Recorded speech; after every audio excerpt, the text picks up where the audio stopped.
What are the best hybrid and electric cars for 2015? I'm Stephen Kay, Editorial Director at Bottom Line Publications, and today my guest is auto analyst Carl Brower, Kelley Blue Book Senior Director.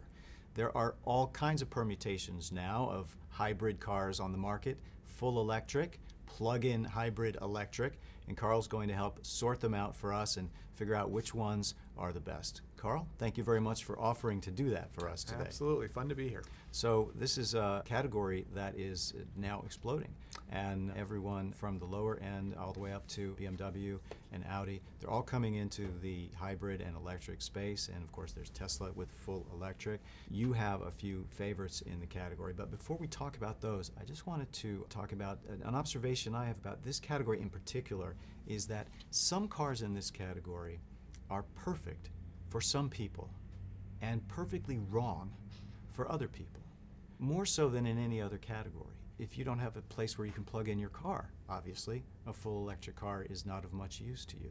You might be able to make use of a plug-in hybrid, or maybe that's a waste. And so it's very individual, and I was hoping you could sort some of that out for us. Yeah, and you have people who want to have an electric car and also have only one car, and have an electric car as your primary car could potentially be problematic because maybe you get a call out of the blue that says you've got to go to your relative who's just gotten sick and they live 200 miles away, and you don't have time to try to get on a plane. You need to get in a car and go, and no electric car short of the Tesla can go 200 miles. And even the Tesla, if you had to go and come back quickly and you couldn't find a supercharger in between that 200-mile round trip or 400-mile round trip, you'd be in trouble there. So that's one example. And then you have people who are fine with having their hybrid electric vehicle as a second or third car because they've got a conventional gasoline engine. You've got people who live in the city. You've got people who live out in the country. You really have to make sure you match your driving needs to the vehicle you're getting in general, and that particularly is important when you buy a hybrid or electric car, because if you don't do that, you're going to either be out of gas or you're going to be getting charged on the side of the road and having to be picked up by a wrecker.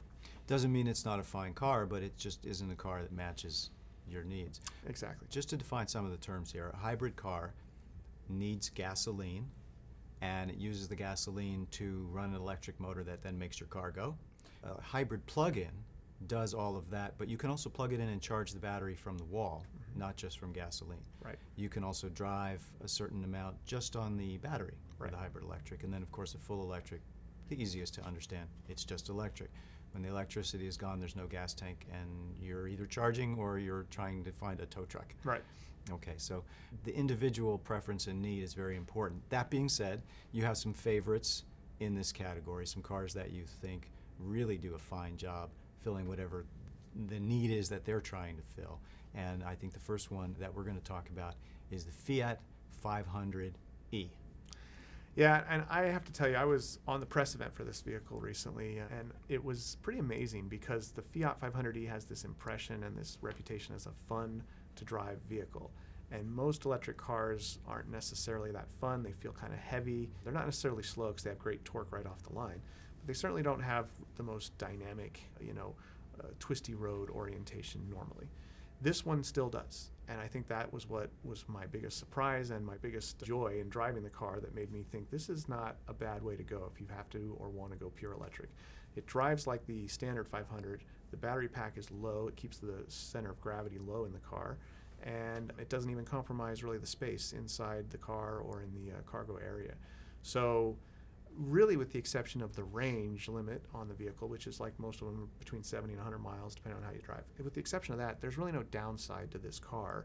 You don't compromise the typical Fiat 500, kind of fun vibe by buying one of these. And I thought that was really neat. Plus, there's some pretty aggressive lease and financing options on these cars. I mean, you can lease one of these cars with all the incentives rolled in for like $99 a month in some states and some counties. $99 a month. $99 without a month. much up front? Yeah, with like $1,000 or $2,000 up front. Pay $19.99 up front and $99 a month. And in some counties, again, in states and counties have different incentives, you can do $1,000 up front and $99 a month. So 70 to 100 miles on one charge. If the temperature is dropping, the colder it gets, the less range you're Faster gonna you have. go, highway versus in town will run it Faster, out. less, and then of course if the temperature rises and it gets hot and you have to run the air conditioning, then again you're coming down. Exactly. This is a small car, very stylish. People seem to like driving it. But how is it on the highway at 65, 70 miles an hour with that electric motor? It's fine. It's got all the power you need, even at those speeds. It's still quiet. The ride quality is still good, even over, expansion joints and stuff on the LA freeways. There's really no downside, and I think that's why it really jumped to mind when I thought about a fun electric car. Between the price and the incentives and the lease rates, the lack of compromise versus the standard Fiat 500, you just need to have a driving circumstance that doesn't need more than 75 to 100 mile range without being able to charge it. And if you really are in an urban environment or you have a short work commute, I think you'd be surprised how much fun you'd otherwise be having without dealing or worrying about the range issue. You can drive it to work, drive it home from work, charge it overnight at your house, and do it again. You're good to go the next morning, and then you're getting a very cost-efficient per mile charge for what you're doing. That's good. Yeah. So let's move up in size a little bit. Your next car is a little bigger, and that's the Kia Soul EV. Right, and the Soul EV is another all-new one. This one's brand new. It just got introduced. It's Kia's first dedicated electric car for the U.S. market. But they've paired their pure electric car with really one of their most successful models and one of their best models, which is the Soul. So unlike the 500e, which is maybe a little bit small and a little tight, but still very fun to drive, this is a very functional car. It's that box style that the regular Soul has. So you still have all this cargo space that you can utilize, as well as all the passenger space. If you want to fold the seats down, fold them up, it's your choice. But you can carry a lot of things around. I like the tweaks they did on the styling to this vehicle. It looks distinctively different from the regular Soul. It's very clean and almost like appliance-like looking, but I think that's okay when you're talking about an electric car. That works. To me, that's just a perfect marriage. When you take the functionality of the Soul and you add in electric power, you end up with a very functional electric vehicle. Does the battery still allow for the kind of cargo room that the Soul is known for? Yeah, they packaged it real low for center of gravity, just like in the 500, so you don't end up with a big compromise in terms of functionality. And range and price? Range is about what they always are, so it's going to be, again, somewhere between like 70 and 100, 110 miles, depending on how it's driven.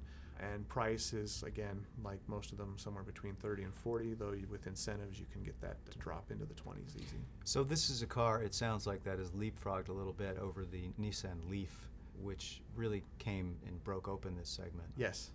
This one feels a little more modern and a little more functionality, a little more space. And, I think Kia is very interested, like they are in a lot of segments, about making a real statement here and making sure they aren't left behind and people realize that they're in the game too. Okay, and then the final car that you wanted to talk about in this segment today is one that sometimes seems like every other car on the road is this car. You can't get away from it. You can't get away from it? And if you really like hybrids, you shouldn't try to get away from it, but it's the Toyota Prius. One of the things that's great about the Prius is, first of all, it's a hybrid, it's not pure electric, so there's no range issues. There is a plug-in version, so you could also go that route if you wanted to plug it in and try to go 15, mile range. If you had a 5-mile commute each direction, 10 round trip, you could theoretically be running on pure electricity most of the time. But if you want to go longer, the car will go indefinitely on regular gasoline.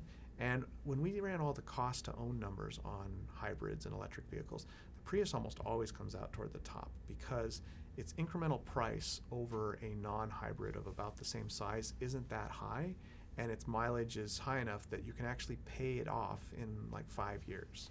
A lot of electric or hybrid cars, it'll take you 10, 15, 20 years to pay the vehicle back if all you cared about was the reduced fuel bill paying you back for the extra cost of the hybrid. But the Prius will do it in like 5 years on a typical calculation.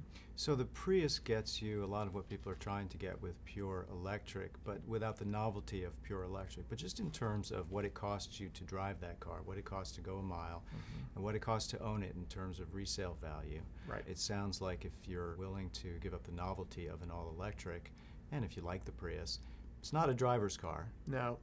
It's not a driver's car, it's a fuel miser's car. It's a person who hates going to the gas station and loves the idea that they can reduce that to as little as possible without fully compromising range and worrying about range anxiety. And for cars that need gas in the tank to go, the Prius still does that the best, it sounds like. It still has that 50 plus MPG rating, which is hard to find on anything short of a pure electric car that doesn't need any gas. Okay, so that's the story on hybrids and electrics. Thanks very much, Carl. Yeah, absolutely.